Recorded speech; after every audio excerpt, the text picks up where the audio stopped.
Сәлем балалар, 4 сынып қазақ тілі 56 сабақ қос сөздер тақырыбы. Бүгінгі сабақтан сен пікір білдіруге бағытталған сұрақтар құрастырып, қос сөздерді қолдануға жаттығатын боласың.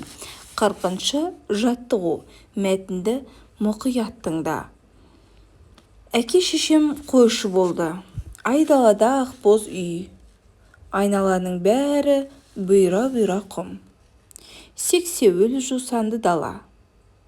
Бір отар малды шеген құдықтан суарады. Бір отарда 1000-ға жуық қой бар.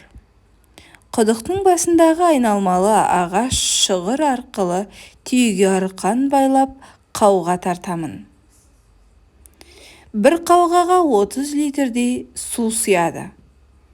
Әкем қауғадағы суды ағаш науаға құйып тұрады. 1000 қойды суару үшін қанша рет қауға тарту керек? Әр қой кемінде 1 литрге жуық су ішеді. Қанша қауға тартқанымды санап отырамын. 100-ге дейінгі санды қауға тартып жүріп үйрендім. Мәтіннің авторы Көпен Әмірбек. Ал енді мәтінге байланысты сұрақтарға жауап берейік. Мәтін бойынша пікір білдіруге бағытталған сұрақтар құрастыр. Сұрақтарға жауап беріп көр. Сұрақ құрастыруда қалай ойлайсың? Сенің ойынша неліктен, не себепті сұрақтармен тіркестерді пайдалан. Мал суаруда неліктен құдық суын пайдаланады? Өйткені бұл үй айдалада, құмды жерде орналасқан. Құмды жерде ағынды су жоқ. Құдықтан су алып күн көреді. Сондықтан да малды да құдықтағы сумен суаратын болған. Әңгімедегі бала санауды қалай үйренді? Оның әке-шешесі кім? Әңгімедегі бала құдықтан су тарту барысында санауды үйренді. Оның әке-шешесі қойшы болды. Мәтіннен күрделі сөздерді бар сөйлемдерді теріп жаз.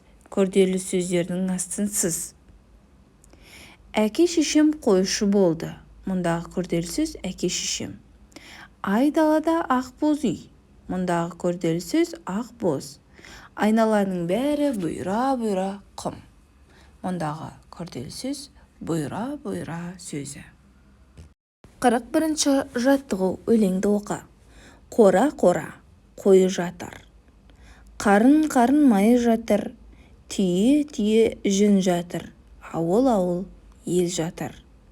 Өлеңнің авторы Ахмет Байтұрсынұлы. Күрделі сөздерді тап, олардың қалай жасалып тұрғанын байқа, мағынасын түсіндір. Мұндағы күрделі сөздер қора-қора, қарын-қарын, түйе-түйе, ауыл-ауыл сөздері. Бұл сөздер қайталанып, айтылу арқылы жасалып тұр. Күрделі сөздің бір сыңарын алып тастап айтып көр, сонда нені байқадың? Қора, қарын, түйе, ауыл. Яғни қора қойы жатыр, қарын майы жатыр, түйе жүн жатыр, ауыл ел жатыр.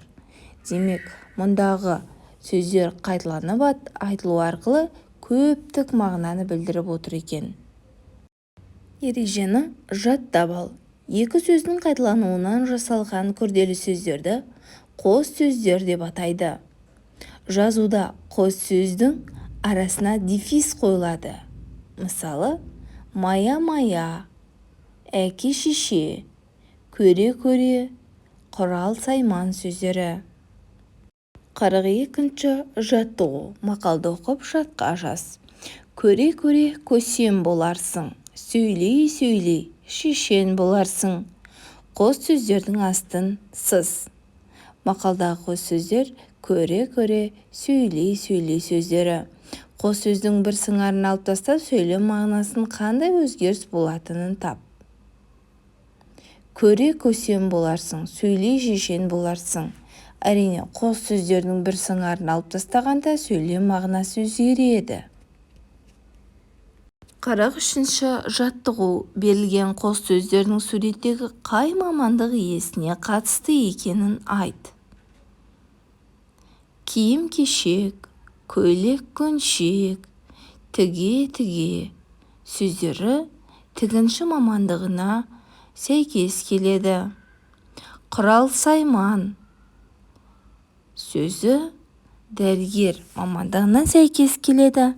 Ал ыдыс-аяқ пен жеміс-жидек сөздері аспаз мамандығына сәйкес келеді. Өз отбасы мүшелерінің мамандықтары туралы әңгімеле. Менің әкем дәрігер, ол адамдардың денсаулығымен жұмыс жасайды. Ал анам болса мұғалім, анам балаларға білім береді. 44-ші жаттығу. Қос сөздерді оқып шығып, көшіріп жаз. Биік-биік, ыдыс-аяқ, кіп-кішкене, көйлек-көншек, анда-санда, қарқ-қарқ, жап-жасыл. Қос сөздердің құрамындағы сөздерге назар аудар. Өзің таңдаған қос сөздерді қатыстырып, бірнеше сөйлем құра. Анам ыдыс-аяқты жуып болған соң тігін тігуге кірісті. Асқардың кіп-кішкене мысығы бар. Оқуға түскелі ауылға анда-санда баратын болдық.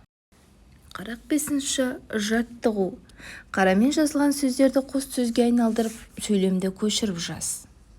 Балалар қардан аққала жасап, ойнап жүр. Үсті бастары қар-қар. Биік-биік таулар алыстан көз тартады. Айгүлдің шашы желмен желп-желп етті. Жанат бұған қуана-қуана келісті. Қос сөз сөйлемге қандай мағына береді?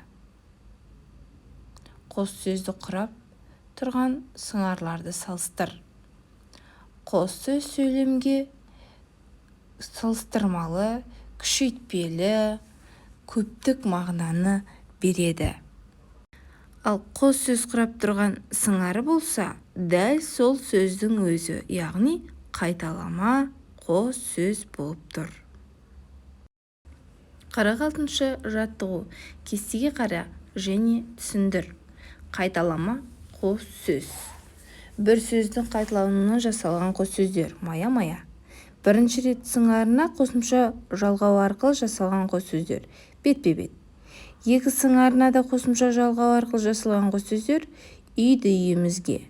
Бірінші сыңары күшейтпелі буын арқылы жасалған қос сөздер. Сап-сары. Ал енді қосарлама қос сөздер. Екі сыңарында мағынасы бар қос сөздер. Құрбы-құрдас. Бір сыңарының мағынасы жоқ қос сөздер. Бала-шаға. Екі сыңарының да мағынасы жоқ қос сөздер. Ығы-жығы. Жарайсыңдар балалар, өте жақсы.